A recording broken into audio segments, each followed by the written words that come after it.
itu solat sunat awabin. Solat sunat awabin dikaitkan juga dengan solat sunat taubat. Sebagaimana kita setelah mana mengambil wuduk, kita membaca doa di sisi Allah Subhanahu Taala melalui baginda Nabi Muhammad SAW. Allahumma inni aj'aluka minat tawabin waj'alni minal mutatahhirin waj'alni min ibadikas salihin. 3 doa ataupun 3 isi. Setiap kali lepas wuduk kita akan membaca doa ini. Allahumma ij'alni minat tawabin.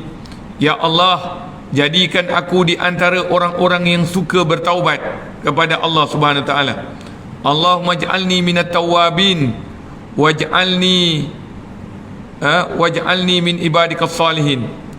Allahumma aj'alni min ibadikal mutatahhirin. Jadikanlah aku daripada hamba Allah yang suka bersuci. Dan kemudian yang ketiga diajar oleh Nabi SAW, Allahumma ja'alni min ibadikas salihin. 3. Yang pertama, suka bertaubat. Sebab itulah kita sebagai hamba Allah Subhanahu Taala yang, kalau pepatah Melayu kata, bumi mana tak pernah ditimpa hujan, mafhum mantuk dia iaitu tak ada seorang pun manusia yang perfect. Tak ada seorang manusia yang sempurna di sisi Allah Subhanahu Taala. Walaupun kita rasa sempurna, sebab mungkin kita rasa kita telah lakukan ibadah-ibadah yang banyak, kita tidak membuat perkara-perkara yang dilarang oleh Allah, tapi di sisi Allah Subhanahu Taala suka kepada orang yang suka bertaubat. Orang yang suka bertaubat, kita lihat Nabi Muhammad sallallahu alaihi wasallam sendiri. Nabi Muhammad bukan ada dosa, kerana Allah Subhanahu Taala telah memberitahu kepada kita melalui firman Allah Subhanahu Taala suratul Fatah, yang selalu kita bila maulid Nabi ayat itu akan keluar. Inna fatahna laka fatham mubina liyaghfira laka Allahu ma taqaddama min dhanbika wa ma ta'akhkhar wa yutimma ni'matahu 'alaika wa yahdiyaka siratan mustaqima wa yansuraka Allahu nasran aziza. Ayat itu Allah Subhanahu Wa Taala merakamkan untuk Nabi Muhammad SAW, special for Muhammad, khusus untuk Nabi Muhammad SAW. Inna fatahna laka fatham mubina. Sesungguhnya kami telah memberikan kepada engkau wahai Muhammad fatah, pembukaan, iaitu pembukaan kota Mekah. Allah Subhanahu Wa Taala memberikan kepada Nabi Muhammad sallallahu alaihi wasallam akhir sekali dalam keadaan kesulitan, kesusahan, kepayahan dakwah Nabi sallallahu alaihi wasallam. Bermula daripada awal sehinggakan satu hari yaumil ayyam Nabi sedang sujud. Ada orang Quraisy, bukan orang Quraisy jauh, bapa saudara Nabi sallallahu alaihi wasallam, mengatakan, siapa di antara kalian boleh letakkan najis di atas bahunya? Nabi Muhammad SAW sedang sujud. Abu Lahab kata, siapa di antara kamu ni, pembesar-pembesar Quraisy, siapa di antara kamu ni yang boleh ambil najis daripada tubuh daripada dalam dalam unta, maknanya dia punya najis, usus ke ataupun perut ke, letakkan pada Nabi Muhammad nanti, letakkan pada Muhammad bila dia nak sujud. Maka ketika itu orang Quraisy kata, ada seorang dia kata, boleh, aku boleh buat. Lalu Allah Subhanahu Taala beritahu kepada Nabi Muhammad sallallahu alaihi wasallam kepada anaknya Sayyidatina Fatimah, bapamu akan diletakkan najis. Lalu ketika itu Sayyidatina Fatimah lari, masa tu kecil lagi. Dia kata, wahai pakcik, jangan pakcik, kesiankan ayah saya. Tidak dihiraukan. Mungkin kalau kita lihat itu dahsyatnya tentangan ataupun ujian yang diberikan kepada Nabi sallallahu alaihi wasallam, tapi akhirnya Allah letakkan dalam hati siapa? Sayyidina Hamzah bin Abdul Muttalib. Sayyidina Hamzah, dia datang kepada Nabi SAW dalam keadaan dia nampak orang Quraisy tadi nak letakkan najis. Maka dia datang, dia tumbuk terus, tumbuk Abu Lahab. Dia kata, siapa yang yang ingin buat buat kotor ataupun buat jahat pada anak saudaraku ini, berdepan dengan aku dulu. Tengok, Allah Subhanahu Taala apabila hendak memberikan agama itu pada yang Allah SWT pilih. Sebab itu kalau kita lihat pada hari ini juga, mudah-mudahan kita termasuk di antara orang yang dipilih oleh Allah Subhanahu Taala untuk membawa agama ini.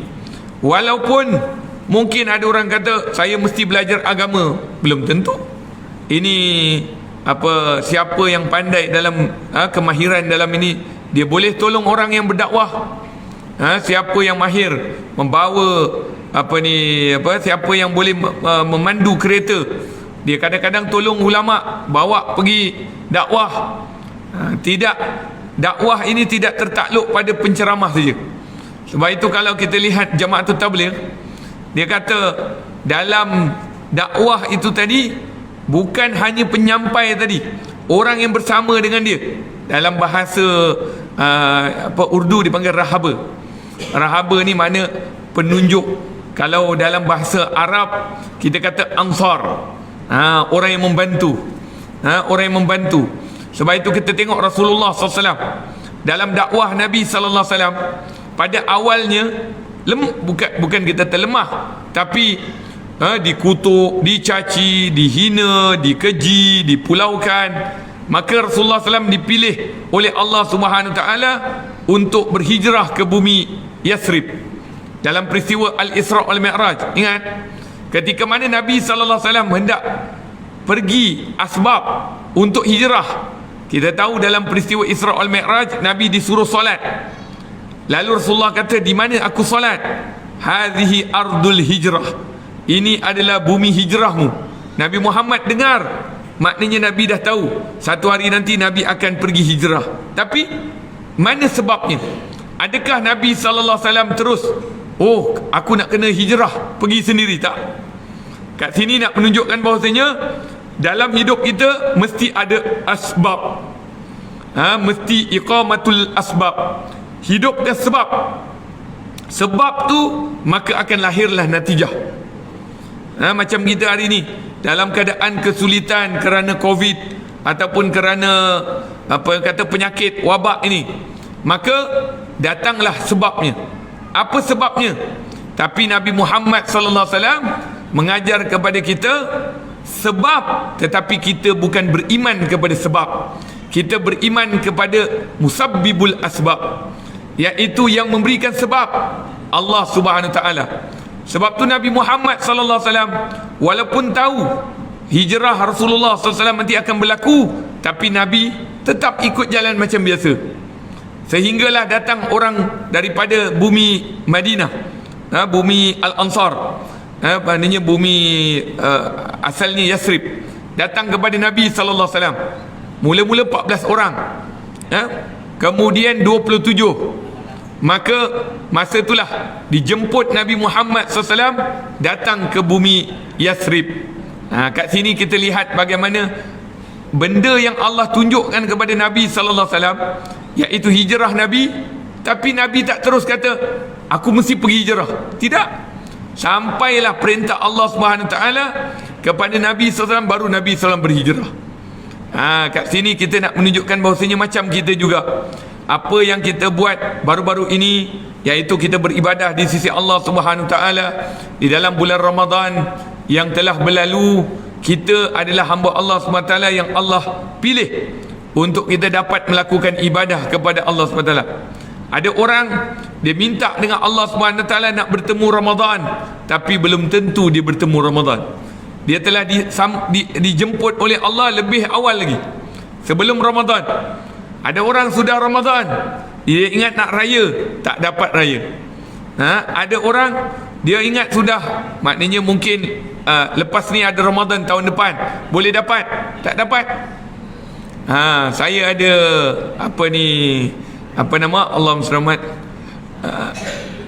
di belakang suara kuat sikit. terdengar sampai depan.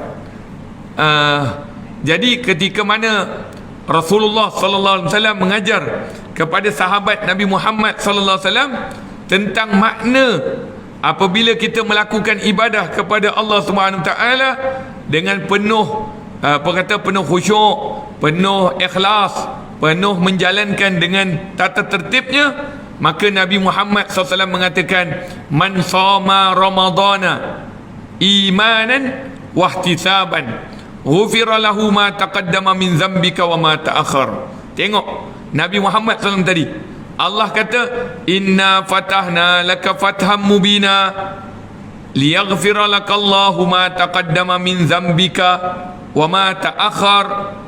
Engkau akan diampunkan dosa, wahai Muhammad, engkau telah diampunkan dosa sebelum dan akan datang. Tu Nabi Muhammad SAW. Maknanya Nabi Muhammad SAW tak perlulah istighfar, tak perlulah beribadah kalau ikutkan, sebab Allah dah rakamkan. Tetapi Nabi Muhammad SAW tetap istighfar. Disebutkan Nabi SAW istighfar setiap hari tidak kurang daripada 100 kali. Istighfar Nabi Muhammad SAW. Jadi kalau kita umat Nabi SAW, latihlah diri kita, kalau boleh jangan tinggal istighfar, jangan kurang daripada 100. Istighfar terus, istighfar kepada Allah Subhanahu Taala. Jangan tunggu kita buat dosa baru kita nak istighfar. Kenapa Nabi Muhammad SAW yang tak ada dosa pun, Nabi SAW istighfar? Bahkan istighfar Nabi lebih daripada kita. Kita yang hari ni lebih banyak dosa, tak istighfar walaupun silap air bulan 10 pun tak sampai. Maka oleh sebab itu kita hendaklah istighfar kepada Allah Subhanahu taala. Astaghfirullahalladzi la ilaha illa huwar rahmanur rahim al-hayyul qayyum alladzi la yamutu wa atubu ila rabbighfirli.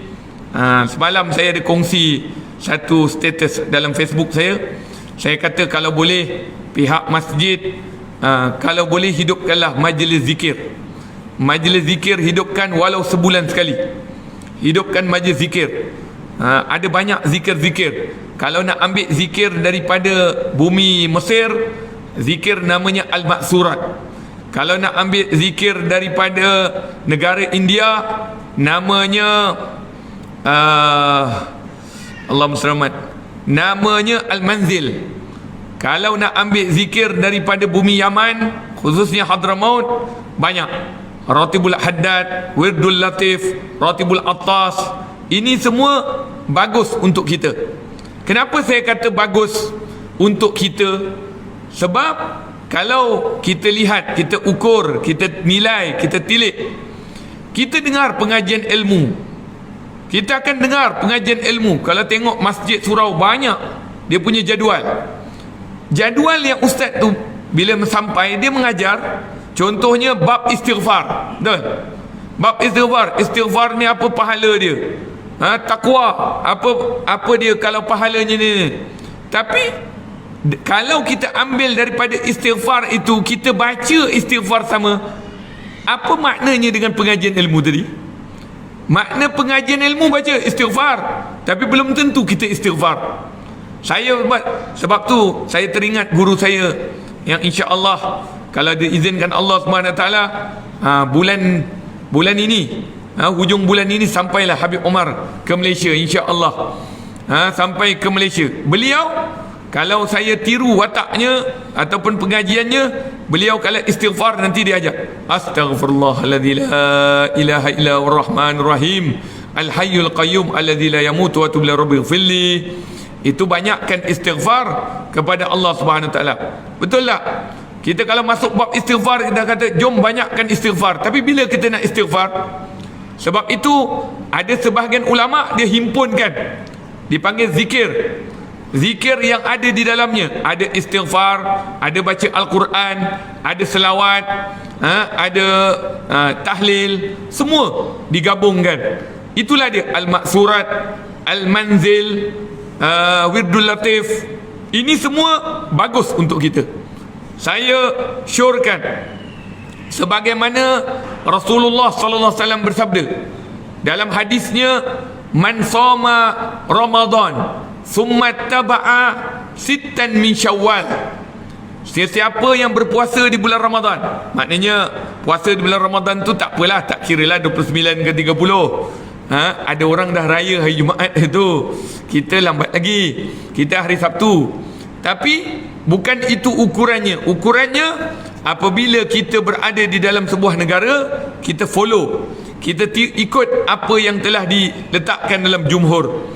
Iaitu kalau kita tengok ahli falak, penyimpan mohor besar raja-raja telah mengatakan hari raya Sabtu, okey, sudah, sami'na wa ata'na. Jangan kita kata kenapa pula Arab Saudi sana, ataupun kenapa pula Singapura puasa lebih, berbuka lebih awal. Sebab dia masalah matlak.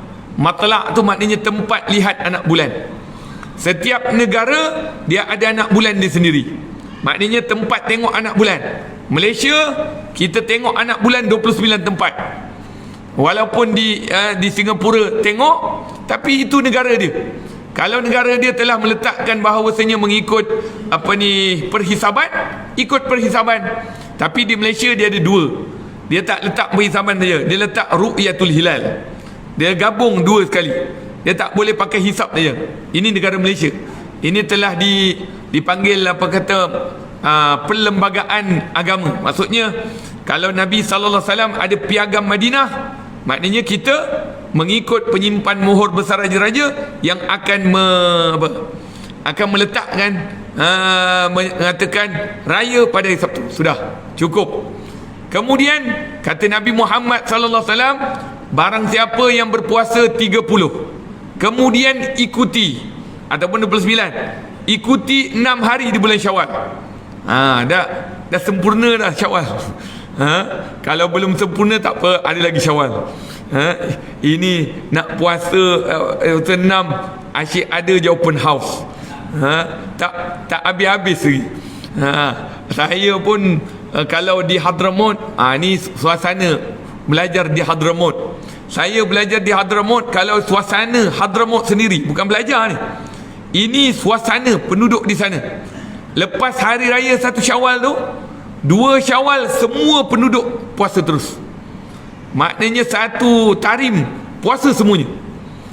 Kalau tiba-tiba ada seorang yang dipandang disegani dekat section 20 ni, jom section 20 semua puasa 6 lepas hari raya pertama.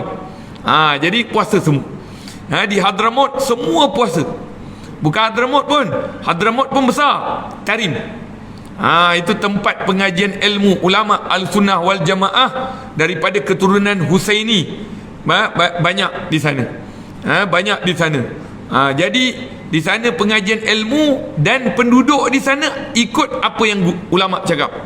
Ulama kata kita lepas ini bukan orang kata baru, dah lama, daripada zaman berzaman. Mereka ada dua benda,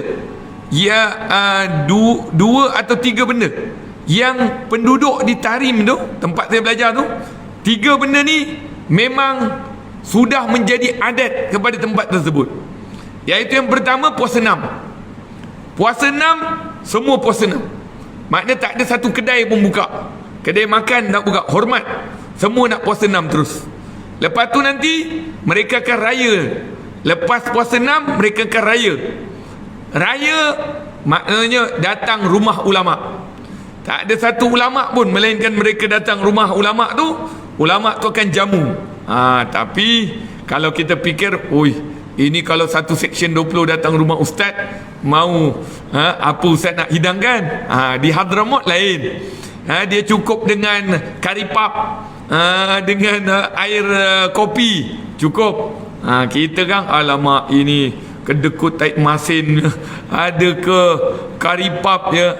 Tidak. Sebab di sana dia lebih pentingkan apa? Dia lebih pentingkan pentingkan duduk silaturahim. Sebab tu hari ni kalau ada orang cakap, kenapa pula kita nak buat raya lagi, open house ni dah habis dah. Jangan cakap begitu. Sebab silaturahim masih ada. Silaturahim tak terputus, bukan hanya tertakluk pada hari raya. Silaturahim maknanya, kalau andai kata ada orang cakap raya dah habis, tak apa, silaturahim. Kenapa? Sebab Nabi Muhammad sallallahu alaihi wasallam kata, ini saya nak ajak, memang dalam Syawal ni saya keluar hadis ni, kalau boleh teruskan, sebab 4 perkara ni ada dalam Ramadan, dan 4 perkara ni kalau kita continuously, kita terus sampailah keluar Ramadan, seakan-akan kita berada dalam Ramadan. Saya pun tak tahu, tiba-tiba Allah ilhamkan saya. Ada satu hari tu kat mana saya mula tazkirah lepas raya, tazkirah Jumaat. Saya bawa perkara ni. Saya kata, kalaulah Rasulullah SAW sebut, ni cuba tengok hari ini, kalau saya nak kata ini ilham lah, Allah SWT berikan pada saya. Cuba dengar hadis ni. Ramai dengar hadis ni, betul? Barang siapa berpuasa di bulan Ramadan, kemudian diikuti 6 hari di bulan Syawal, pahalanya seperti apa? Seperti setahun penuh berpuasa. Dapat ganjaran seperti pahala setahun penuh. Baik, ingat tak Rasulullah SAW bersabda, Nabi kata, lau ta'lamuna ma fi Ramadan, kalau kamu tahu apa yang ada dalam Ramadan, nescaya kamu akan minta Ramadan tu berterusan sampai setahun penuh. Tengok, seakan-akan digabung apa yang Nabi sebut tadi. Yang pertama, Nabi cakap memang kita tak faham, betul tak? Siapa faham kata Nabi tadi? Lau ta'lamuna ma fi Ramadan, kalau kamu tahu apa nilai Ramadan, nescaya kamu minta Ramadan tu berterusan sampai setahun penuh. Faham tak? Faham ke tak faham? Tak faham. Lepas tu Rasulullah diberikan wahyu lagi. Barang siapa berpuasa di bulan Ramadan, ada 29 ke 30, kemudian diikuti dengan 6 hari di bulan Syawal, dapat pahala seperti puasa setahun penuh. Nampak? Gambung daripada tadi yang tak faham, Nabi bagi tahu yang kedua. Dan mafhum daripada hadis ni, ni saya diberikan oleh Allah Subhanahu Wa Taala. Saya lihat, saya ni tilik, apa makna Nabi Muhammad kata puasa di bulan Ramadan kemudian diikuti. Makna kalau diikuti itu makna continue, menyambung. Apa makna menyambung? Maknanya menyambung apa yang kamu buat di bulan Ramadan, sambung untuk di bulan yang lain. Maksudnya, kalau kita puasa sebulan penuh, maka Allah berikan kepada umat Nabi Muhammad 6 hari di bulan Syawal. Baik, 6 hari di bulan Syawal adalah sambungan daripada Ramadan.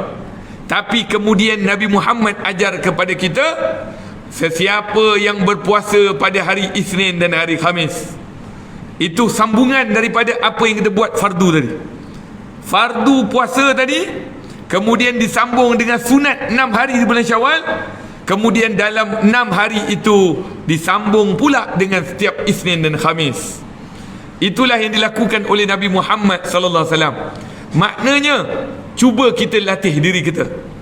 Siapa orang yang suka dengan Ramadan, mari kita sambung Ramadan dalam hati kita. Isnin Khamis kita usaha, kita niat. Tapi 6 Syawal ni teruskanlah. Tapi tengok, dalam mazhab Syafi'i, puasa yang sunat boleh digabungkan dengan niatnya. Jadi kalau kita puasa, contohnya Isnin dalam bulan Syawal, boleh kita niatkan puasa Isnin di dalam puasa Syawal, dapat 2. Sama juga dengan 13, 14, 15 pun dapat gabung, dapat pahala mengikut mazhab Syafi'i. Jadi itu yang pertama, wajib disambung dengan sunat, berterusan apa yang dilakukan ibadah dalam wajib tadi. Puasa, tengok, khatam Al-Quran, ni pun sama juga. Semua masjid surau, Ustaz, kita ada buat khatam ni malam 27, malam 25, semua ada buat khatam, betul? Surau masjid ni bila khatam itu? Malam 27. Malam 27.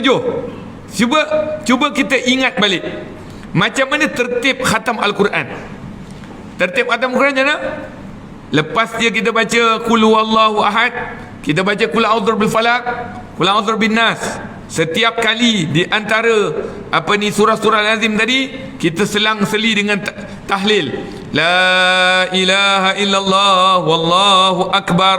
Lepas tu kita sambung dengan surah Qul a'udzu birabbil falaq. Lepas tu kita tahlil, la ilaha illallah Allahu akbar. Kemudian kita masuk Qul a'udzu birabbin nas. Lepas Qul a'udzu birabbin nas, adakah kita berhenti? Tak. Tertib kita sambung dengan Al-Fatihah. Lepas tu Al-Fatihah kita sambung pula dengan surah Al-Baqarah. Lepas tu kita ambil Allahu la ilaha illal qayyum, menunjukkan bahawasanya Quran tadi tak habis. Kita dah khatam Quran, elok-elok kita dah khatam Quran, jangan tunggu khatam Quran bulan Ramadan tahun depan. Maknanya kalau boleh buat, saya syorkan pihak masjid teruskan buat khatam Al-Quran sebulan sekali, walau sebulan sekali. Adakan usaha macam mana nak buat khatam Al-Quran sebulan sekali. Sebab kita nak bawa ni, nak bawa apa perasaan kita daripada Ramadan ni. Jangan orang kata sama je, Ramadan tahun lepas sama je. Kita buat lain sikit, boleh tak? Kita usahakan setiap bulan ada khatam Al-Quran. Macam mana kita seronok majlis khatam Quran, kita teruskan buat majlis khatam Quran besar-besaran. Bawa anak yatim, macam mana kita nak seronokkan anak yatim, buat majlis khatam Al-Quran. Tapi janganlah majlis je, bacalah dulu. Baca. Kalau ada tadarus, teruskan tadarus. Kalau ada tim-tim tadarus, mana tim tadarus? Takkan hilang terus. Tim tadarus. Kalau tak pun, ini amalan ni saya dapat daripada Hadramaut. Kita kumpulkan semua orang. Contohnya sekarang ni. Sekarang ni kita ada berapa orang? Cukup 30 orang? Cukup. Kita bagi setiap seorang satu juzuk. Satu juzuk. Baca semua satu juzuk semua. Habis 30, khatam hari tu juga. Dipanggil khatam berkat. Maksudnya kita ambil keberkatan majlis khatam. Sebab kita tahu majlis khatam tu ada malaikat. Malaikat akan turun dalam majlis khatam. Jadi sebab tu kita kena hidupkan majlis khatam Al-Quran. Jangan matikan Al-Quran hanya di bulan Ramadan. Dan yang ketiga, kita tarawih. Masya Allah, hari tu tarawih milian, penuh masjid ni sampai keluar. Tiba-tiba lepas Ramadan hilang, jemaah hilang. Mana pergi pun ku tak tahu. Orang perempuan tanya, di mana jemaah anda yang ramai? Masa Ramadan anda akan penuhkan. Adakah Ramadan hanya Ramadan waktu perempuan datang sembahyang? Lepas habis tak ada perempuan. Lepas Ramadan dah tak ada perempuan nak sembahyang kat masjid. Adakah masjid itu hanya datang Ramadan saja? Ini muhasabah diri kita semua. Termasuklah orang perempuan. Kalau anda dah semayang dekat masjid, teruskan je, tak ada masalah. Ada orang cakap pula, masa ni pula keluar, Ustaz, kan afdalnya orang perempuan semayang di rumah. Tapi dalam Ramadan kamu kata perempuan suruh datang. Ni mana pula tiba-tiba? Dia bukan masalah itu. Masalahnya dalam masalah perempuan ni, kalau ada fitnah, tak perlu datang. Fitnah tu maksudnya contohnya dia seorang perempuan je, dah tak ada orang lain. Dia seorang perempuan, lepas tu wajahnya cantik, orang akan tengok je, jadi fitnah. Tapi kalau tak ada masalah, tak ada halangan, solatlah. Baik, orang perempuan pergi haji tak? Pergi umrah tak? Pergi tak namanya Masjidil Haram? Masjidil Haram tu kenapa tak semayang dalam hotel dia? Kenapa nak pergi kat Masjidil Haram? Maknanya boleh. Kenapa pula perempuan tak boleh semayang kat masjid? Jadi maknanya boleh. Lebih-lebih lagi, niat saya pergi masjid untuk saya belajar agama. Sebab dalam masjid ada surat pengajian ilmu. Bukankah lepas maghrib ada kelas? Niatlah belajar, supaya hilangkan syak. Saya perlu semayang kat rumah ke tak? Tapi bila ada majlis ilmu, saya semayang sebab saya nak hadir majlis ilmu. Jadi hilangkan syak. Tapi maknanya kat sini kena berterusan. Kita orang masjid, orang jemaah kena fikir macam mana nak kekalkan jemaah kita yang ada. Kenapa lepas habis Ramadan hilang jemaah, tapi nanti tunggu Ramadan datang balik, Masya Allah, tak tahu mat datang daripada mana, semua sampai penuh. Jadi oleh sebab itu kita kena fikirkan macam mana nak datangkan jemaah, macam mana nak dekatkan jemaah datang ke rumah Allah Subhanahu wa taala. Ini sebenarnya benda ni, kalau kata guru saya, dalam dakwah dia kena ada fiqh dakwah. Fiqh dakwah ni maknanya dia kena fikir. Maksud kena fikir, dia kena mesyuarat. Mungkin jemaah-jemaah mungkin AJK ke, ataupun ada jemaah-jemaah yang bijak, dia nak memikirkan macam mana nak tarik penduduk ni. Nak tarik penduduk ni sampai datang ke masjid rumah Allah Subhanahu taala. Ada satu masjid dekat mana? Dekat Gombak. Dia nak tarik jemaah sehingga kan mereka ni bila dah tahu je satu jemaah sakit, mereka akan AJK semua pergi ziarah. Ziarah orang yang sakit tu, sampai kan orang yang sakit tu teringat AJK ni. Sebab itulah dia datang ke masjid. Sebab dia rasa apa rasa terharu kepada pihak AJK yang datang menziarahi orang yang sakit. Sebab tu Nabi Muhammad sallallahu alaihi wasallam, kalau kita tengok Nabi Muhammad dia orang pertama. Nabi Muhammad lepas semayang, Nabi akan tengok jemaah. Nabi akan tanya, mana ni? Aku tak nampak dia. Mana ni? Aku tak nampak dia. Ya Rasulullah, dia tak ada Rasulullah. Kenapa? Dia sakit ya Rasulullah. Kita dah ziarah dia belum? Belum ya Rasulullah. Jom. Rasulullah sendiri menziarahi. Maknanya kat sini kita perlu ada usaha, syaghal. Kita kena sibukkan diri kita fikir. Orang tabligh kata fikir atas iman. Fikir atas iman. Macam mana nak tarik orang untuk datangkan ramai ke masjid rumah Allah Subhanahu taala. Hari ni macam-macam usaha. Ada usaha pula dia tarik anak-anak remaja, anak-anak kecil yang datang semayang, nanti lepas habis semayang bagi duit. Bagi duit tambang pergi sekolah. Tambang sekolah nak pergi. Saya kata jangan, memang benda itu baik, tapi kalau kita didik hanya duit je selalu, nanti akhirnya mereka buat sebab nak duit. Kadang-kadang kita beri tanpa tanpa sedar.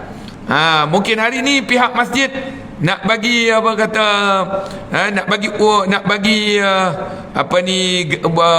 nak bagi upah, ataupun nak bagi hadiah kepada anak-anak yang datang ke masjid. Macam tu je. Tak perlu kata siapa yang datang tiap-tiap hari kita bagi. Jadi makna takut dia datang semata-mata hanya nak dapatkan duit. Nanti dah tak ada duit, dia kata, tak ada duit, tak ada. Tak ada. Tapi atas atas niat pada setiap orang yang hendak memberikannya. Maka sebab tu kita lihat bagaimana Rasulullah SAW orang pertama sekali yang mengajar kepada kita untuk mengimarahkan rumah Allah Subhanahu Taala. Sebab itu Rasulullah SAW sehinggakan satu hari ketika mana Nabi SAW, ni orang perempuan kena tahu ni, Nabi SAW masuk, tiba-tiba Nabi tercari-cari. Lepas tu para sahabat kata, Rasulullah, apa yang kamu cari? Aku cari wanita yang selalu sapu sampah dekat sini. Kalau kita hari ni sebut tok siak tok siak, tapi zaman Nabi ada nek siak. Ada orang perempuan yang kemaskan, yang bersihkan kat luar, macam cleaner. Lepas tu Nabi kata, aku cari perempuan yang selalu kemas sapu sampah dekat luar ni. Maka sahabat kata, ya Rasulullah, dia sudah pergi meninggal, dia sudah kembali ke rahmatullah, maknanya sudah meninggal dunia. Nabi kata, kenapa tak beritahu? Maknanya prihatinnya Nabi sallallahu alaihi wasallam. Kenapa maknanya tak iklankan? Orang yang paling penting ni, orang yang jaga rumah Allah Subhanahu taala, itu orang yang paling penting. Kalau tidak dia, tidak akan hidupnya rumah Allah Subhanahu taala seperti mana siap. Maka Rasulullah SAW kata, mana kubur dia? aku nak pergi kubur dia, lalu Rasulullah salat di sana. Kata ulama mazhab Syafi'i, itu adalah dalil solat sunat ghaib. Solat sunat ghaib maknanya dah jenazah dah tak ada, tapi Nabi Muhammad solat dekat kubur perempuan tadi. Itu menunjukkan bolehnya kita solat sunat jenazah walaupun jenazah tu tadi sudah ditanam. Makna boleh. Ada dalam mazhab Syafi'i, jenazah yang meninggal dunia ketika mana kita hidup, mana kita hidup, dia ada, dia meninggal dunia contohnya dekat Syria ke, dekat Mekah ke, kita hidup sama dengan dia, mana kita bersama dengan dia. Kalau saya tanya, Tunku Abdul Rahman hidup dengan tuan-tuan tak? Tunku Abdul Rahman tak boleh. Tapi yang hidup sama dengan kita, walaupun dia tak ada kat sini, dia ditanam dekat China ke, dia tanam ke, kita boleh solat kan, walaupun yang itu solat sunat ghaib, solat jenazah ghaib. Ini yang kita tahu dia dah meninggal dunia, kita boleh solatkan dalam mazhab Syafi'i. Wallahu ta'ala a'lam bisawab. Azan lepas tu habis kan, ada tambah lagi? Belum cerita raya kan?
ولا لا حول ولا قوة إلا بالله العلي العظيم.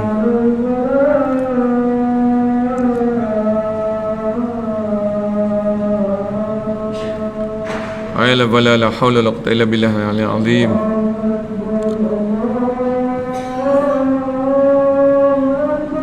الله أكبر الله أكبر.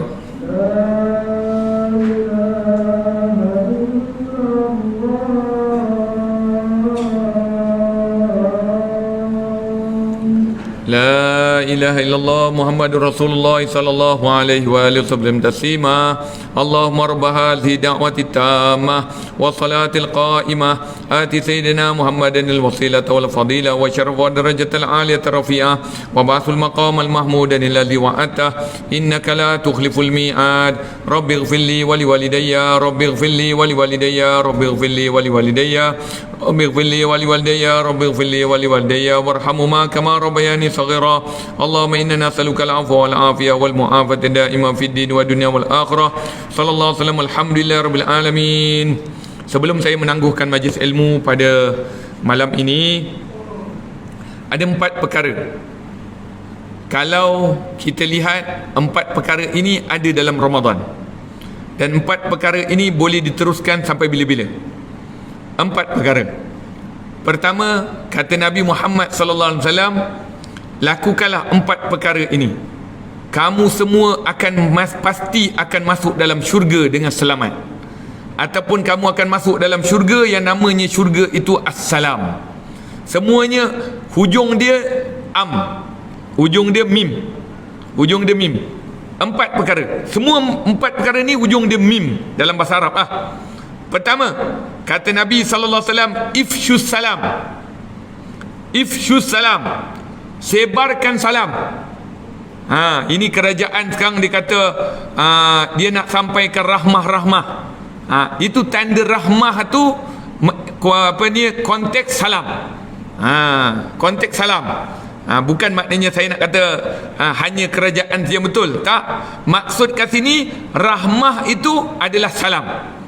Salam sebarkan. Sebarkan keselamatan. Sebarkan perlindungan. Sebarkan kasih sayang. Sebarkan hormat menghormati. Sebarkan harmoni. Sebarkan tolak ansur. Sebarkan sebarkan keadilan. Ini sebarkan. Siapa mampu sebarkan, sebarkan. Ifshus salam, kata Nabi SAW. Belakang dia ifshus salam, sebarkan salam. Salam ni bukan sekadar Assalamualaikum. Assalamualaikum betul juga, tapi salam zahir assalam, shake hand, salam itu zahir salam, tapi hakikatnya engkau dengan aku ada keselamatan. Aku berikan keselamatan pada kamu, kamu beri keselamatan pada aku. Tengok hari raya. Hari raya apa kita buat mula-mula? Salam. Apa buat kita mula-mula? Senyum. Itu ifshus salam. Sebarkan salam.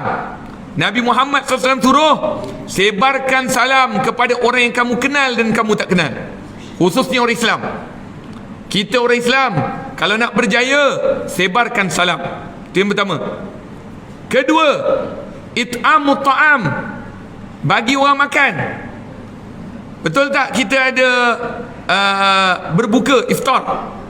Iftar kita bagi orang makan. Kita ada more. More bahasa apa ni Zakir? More. Kita ada more.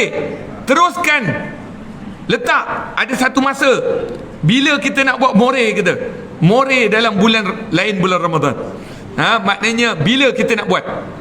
Mungkin kita kata pihak masjid akan buat berbuka. Siapa nak puasa Isnin Khamis, dalam satu waktu kita akan makan. Boleh sponsor. Mungkin kita bagi terus it'amut ta'am, bagi orang makan. Sama ada orang itu susah ataupun orang itu senang, tak apa, yang penting bagi makan.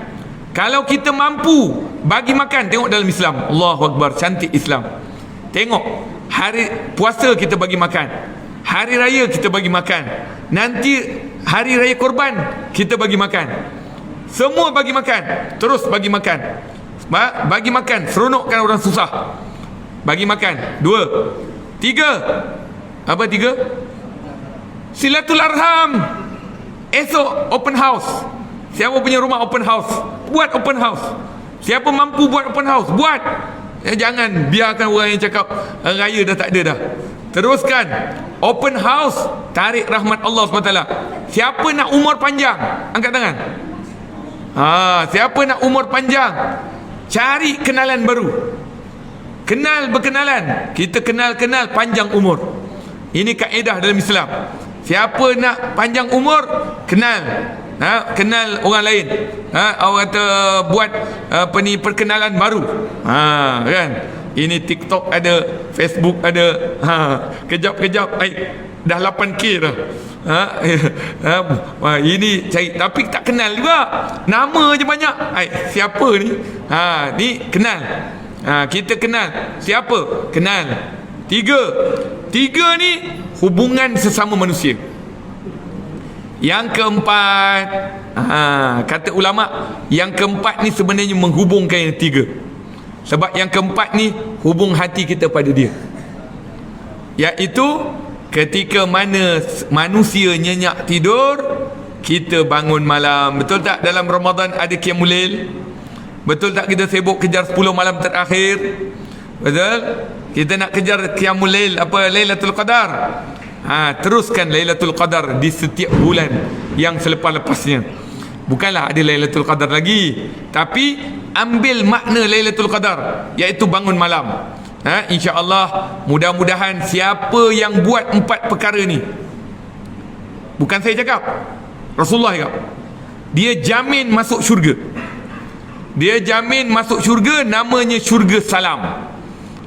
Nama syurga salam. 4 perkara ni. Allahu Akbar. Saya tadi berjalan dengan anak murid saya ni, daripada pagi sampai masjid ni, tak balik rumah lagi. Tadi rumah yang ke-4 ke-5. Anak murid saya pun tak mandi lagi. Dia kata, Tuan Razak, bagi towel, bagi budak ni mandi. Dia datang berziarah dengan saya ni. Apa saya kata dengan dia dalam kereta tadi? Siapa ingat? Ustaz cakap apa pasal tol, kat tol?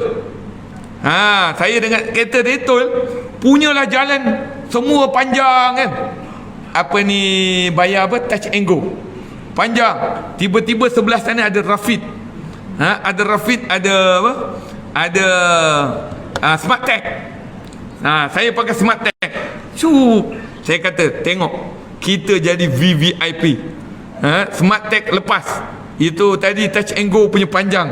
Kalau kita nak ikut touch and go boleh, tapi tunggu panjang. Tapi dah lepas. Saya kata dengan anak murid saya, tahu tak, di akhirat nanti sama jalan macam ni. Ada orang dia jalan touch and go pun, silap hari bulan dia tak ada duit, tak cukup. Dia tak cukup, walaupun dia ada kad, tak cukup kad, kredit tak cukup. Dia tak boleh masuk. Walaupun dia tag, itu namanya Muslim. Ada orang dia langsung tak ada kad, dia bukan Muslim, dia tak ada kad, macam mana nak masuk? Kena beli kad. Kena beli kad baru boleh masuk. Tapi kena ada kredit. Kalau tak ada kredit, itu amal. Kalau amal tak ada, habis. Tapi ada orang dia seakan-akan tak ada kad. Rafid tak ada kad, tapi dia boleh masuk. Tahu tak tuan-tuan, kita nak tak jadi yang ada Rafid tu? Kita nak tak nanti di hari akhirat kita ada Rafid tu?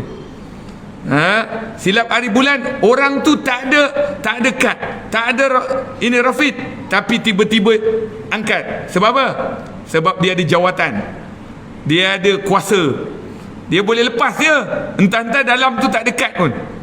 Kita tengok dia lalu berjela-jela tu. Siapa dia? Padahal yang pertama je, yang belakang tu escort dia. Ingat, di akhirat nanti ada itu juga. Ada di kalangan para nabi akan lalu, ada para wali akan lalu, ada para muhibbin wali. Mereka ini akan lalu juga, sebab yang wali tadi kenal yang belakang. Dia kata, malaikat, lepaskan ini semua. Subhanallah. Siapa nak mula daripada hari ini, insya-Allah kita mohon kepada Allah tambah semangat. Ramadan habis, Ramadan dah selesai, tapi amal kita masih terus. Kita nak bawa amal kita jumpa Allah Subhanahu Taala. Yang saya cakap tadi, 4 tadi, ini 4 ada dalam bulan Ramadan. Dan teruskan. Mudah-mudahan berterusan. Mudah-mudahan kita menjadi orang yang di kalangan VVIP. Kalau kita tak jadi VIP, kita jadi golongan orang yang kenal kita di kalangan VIP pun cukuplah. Ini datang apa, majlis hari raya, rumah menteri, belum tentu menteri kenal kita. Tapi kita kenal menteri. Cuba bayangkan, kita kenal Nabi Muhammad, Nabi Muhammad kenal kita. Sebab tu kita kena banyakkan selawat kepada Nabi Muhammad SAW. Mudah-mudahan dengan selawat kepada Nabi Muhammad SAW, Allah akan kenalkan kita kepada Nabi Muhammad SAW. Dan mudah-mudahan dengan Nabi Muhammad SAW akan memberi syafaat untuk kita. Kita masuk dalam syurga Allah Subhanahu Wa Taala dengan salam keselamatan. Amin ya Rabbal Alamin. Saya minta ampun dan maaf atas segala kekurangan dan kelemahan. Lepas sembahyang isyak, saya kena jalan, ada satu rumah lagi. Hadza wabillahi taufiq wal hidayah. Assalamualaikum warahmatullahi taala wabarakatuh.